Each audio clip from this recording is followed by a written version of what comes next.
That is the plan. You know what I'm saying? To keep the poor poor. We ain't paying $4.50 for gas. For no reason at all. You know what I'm saying? And I'm going to show you why there's no reason at all. The prices went up because somebody else went to war. It didn't go up because America went to war. It went up because somebody else went to war. America was in a 20-year war in Afghanistan where all the oil is at. And the gas prices didn't go up because they was in war in Afghanistan where all the oil is at. But all of a sudden, they ain't even went to war with nobody. But the gas prices go up because Russia in the war. And Ukraine is in a war. You know what I'm saying? This is crazy. You know, America don't even get all their gas from Russia or Ukraine.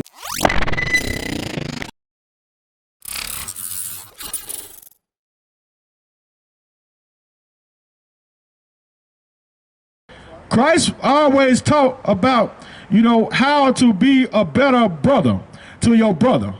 One of the ways of being a better brother to your brother is putting your brother above yourself. That's one of the greatest ways to, you know, to move mankind forward. All right, is to put your brother above himself, man. To care about the poor. You know, how many of our people give a damn about the poor? Not too many people give a damn about the poor. They could care less about the poor of the world. You know, and the poor that's right there in their face. They step over the poor.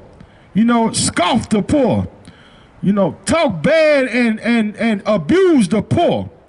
And oppress the poor. You know, and we come out here to show America the hypocrisy that it has against the poor. And how much it cares little about the poor of our people. Right. And that's why we come. Give me second ears. Second ears is 2 and 20. And that's why we come out here, man. Because at I.S.U.P.K, we care about the poor. Christ cared about the poor. We are on the side of the poor. The poor are the great of the world, man. They just don't know it. You know what I'm saying? The proud and the haughty and the mighty, they are the ones who are going to be brought down low. And the poor is the ones who want to be brought up high. Those are the ones who Christ came for. Those are the ones who want to be esteemed in the earth. The poor. But we tend to just dog the poor, you know, because we figure like, you know, they're nobody. You know, it's not, you know, they should be poor. A lot of people believe that the poor should be poor. You know, you got in America, this you know, a capitalist society. You know, money means everything in America. Money is the top. You know, all morality got something to do with money. You know what I'm saying? You ain't nobody unless you got money. You know, you can't even speak up against things like oppression if you don't have money. The poor man can talk about oppression all day and how he's being oppressed, and he'll be ignored. But a rich man can say anything, man, and all people want to hear what the rich man has to say. You know, they let all of these rich men become leaders in America. The rich has always become the leader in America. The poor man will never be the leader. It's the rich man who's the leader. The rich man who gets all of the so-called blessings. That's what they call. They say, you know, you blessed and highly favored. When you have material things, that makes you blessed and highly favored, according to the world, but not according to this book called the Bible, not according to Christ. Christ didn't care about the money. Christ cared about morality amongst the people. That's what we cared about, and that's what we care about. You know, that's your money shot. Your morality is your money shot. You know, you can be rich and be poor in spirit. You can have all the money in the world and be poor in spirit. Or you can be poor with no money and be rich. And that's what we come out here to tell the poor right now. Our people that are amongst us, man, that are poor. Give me second answer. Read what you got. Out the Bible. We're going to read out the Bible, and we're going to talk about this same subject right now. About how we should take care of the poor of our people. Keep reading. Second Ezra, chapter 2, verse 20. Do right to the widow. Judge for the fatherless. Give to the poor. He said, do right to the widows, judge to the fatherless, man, and give to the poor. That is the life that we should be living. You know, and when it takes someone who's selfless, not selfish, selfless, who cares less about themselves than they do everybody else. That's right. That's what it takes in order for us to have this kind of morality. You have to care about other people and not just care about yourself all the time. And that's what we come out here to teach, man. And it's a hard thing to do when the society is teaching you that you should worry about you and not worry about everybody else. When they tell you don't worry about everybody else. That's what society teaches us. But society doesn't teach us to care for one another. Society doesn't teach us to care for the poor. Read it one more time. Come on. Do right to the widow, judge for the fatherless, give to the poor, defend the orphan, clothe the naked. He said, defend the orphans and clothe the naked. We got a food drive. We got a clothing drive over here right now. We got a clothing drive over here right now.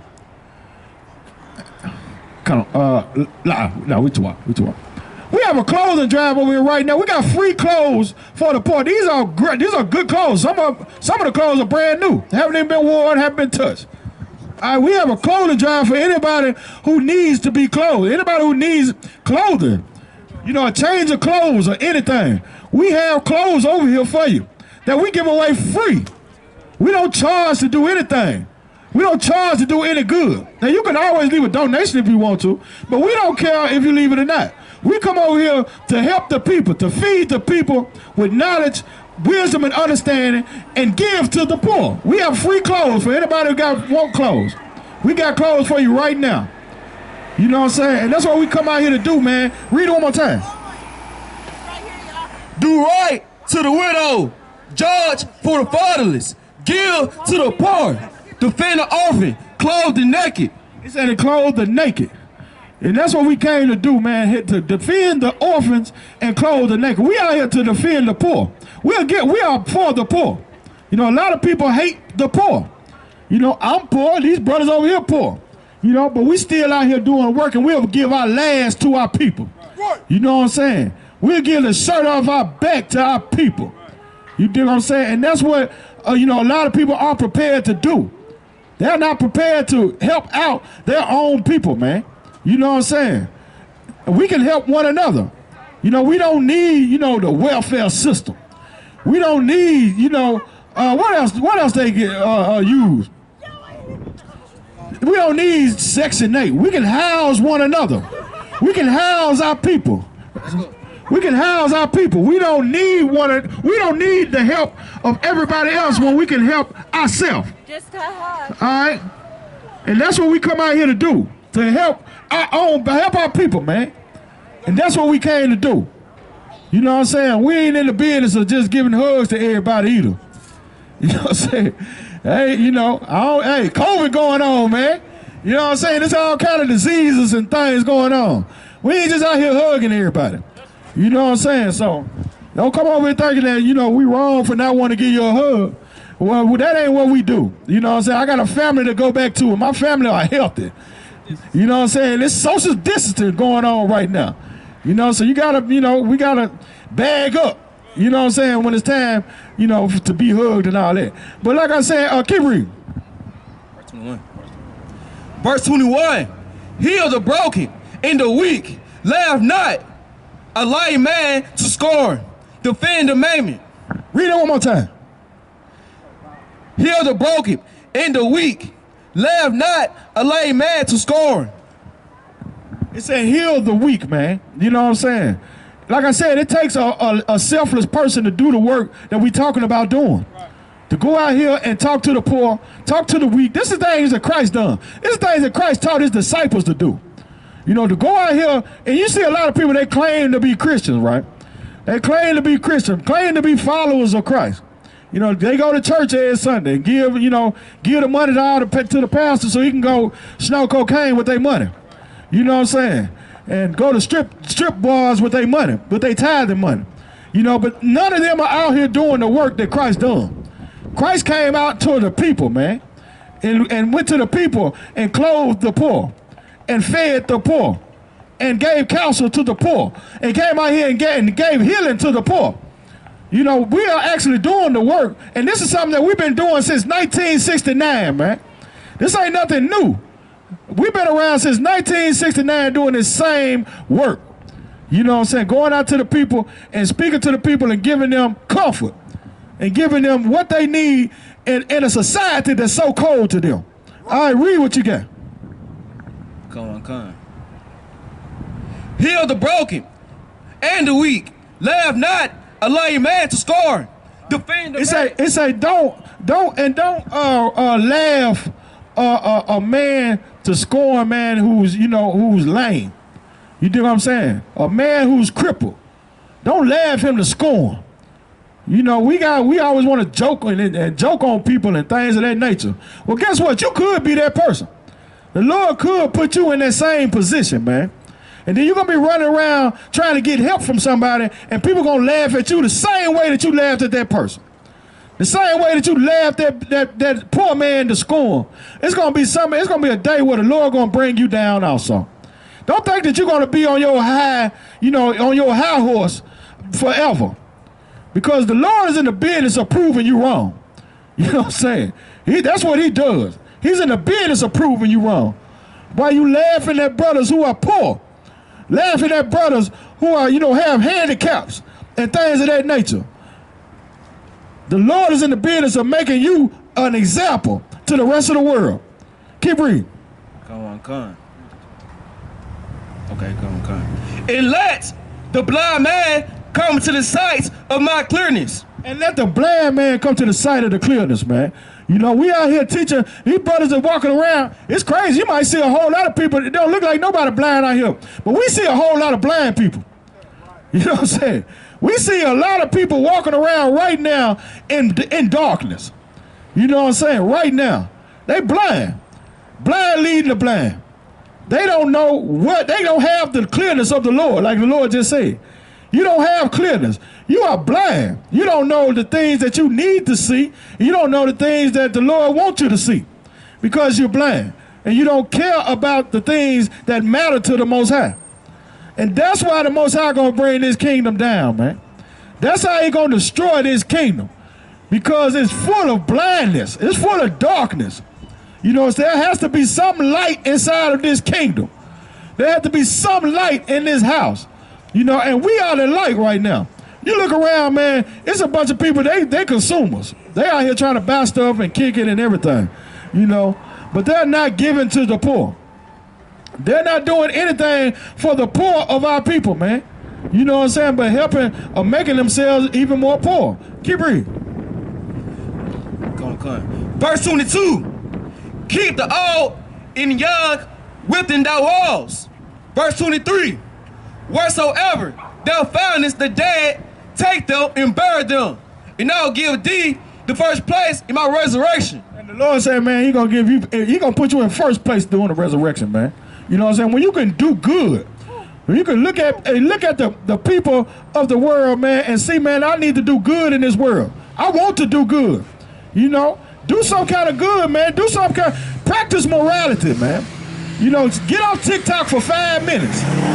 Get off Facebook for 5 minutes, man, and try to do some good in the world, man. You know what I'm saying? Give me Matthew chapter 25, verse 35. You can get off TikTok for 5 minutes, man, and you'll actually see and take a look around, and you'll see how destroyed this world is, man. You'll see how destroyed this country is. If you can just get off of TikTok and Facebook and Instagram for 5 minutes and just actually come back into reality. And the reality of this thing is, man, we are the poor. I'm gonna tell you something else too, man. You know, we out here paying $4 and 50 cents for gas. You know what I'm saying? There's a way to keep the poor poor. You know what I'm saying? There is a way to keep the poor poor. That is the plan. You know what I'm saying? To keep the poor poor. We out here paying $4.50 for gas. For no reason at all. You know what I'm saying? And I'm gonna show you why there's no reason at all. The prices went up because somebody else went to war. It didn't go up because America went to war. It went up because somebody else went to war. America was in a 20-year war in Afghanistan, where all the oil is at. And the gas prices didn't go up because they was in war in Afghanistan, where all the oil is at. But all of a sudden, they ain't even went to war with nobody. But the gas prices go up because Russia in the war. And Ukraine is in the war. You know what I'm saying? This is crazy. You know, America don't even get all their gas from Russia or Ukraine. You know what I'm saying? They don't get all their gas from them, so they don't have a price for it. They don't have a reason for it to be $4.50 gas price.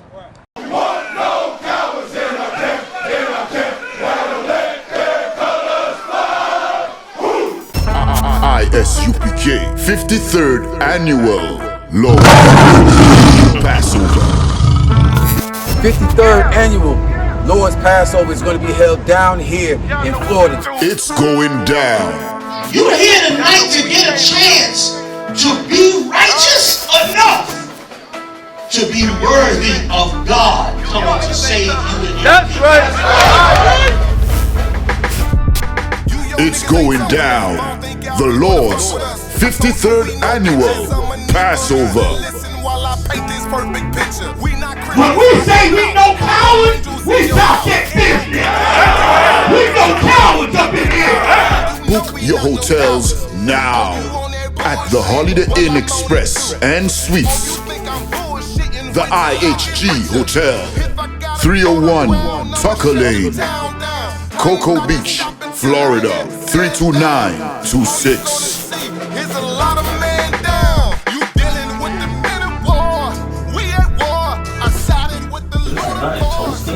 Y'all see this? Comes with all your dishes, pots, pans, forks, knives. I kind of like this. This is like an apartment room and a hotel room. You know what I mean? Yeah. This here, right here, is about to be holy ground. It's gonna be holy ground. All our beautiful, wonderful brothers and sisters from all over the world. You understand? We can boast that now. Brothers and sisters coming not only from every state, but from all over the world. I heard the numbers this year is ridiculous. We had to buy out the whole hotel. Friday, April 15th at the Space Coast Convention Center. You cannot debate. You just want the clout. We just want the greatest. I'm just trying to get it. This is going to be glorious.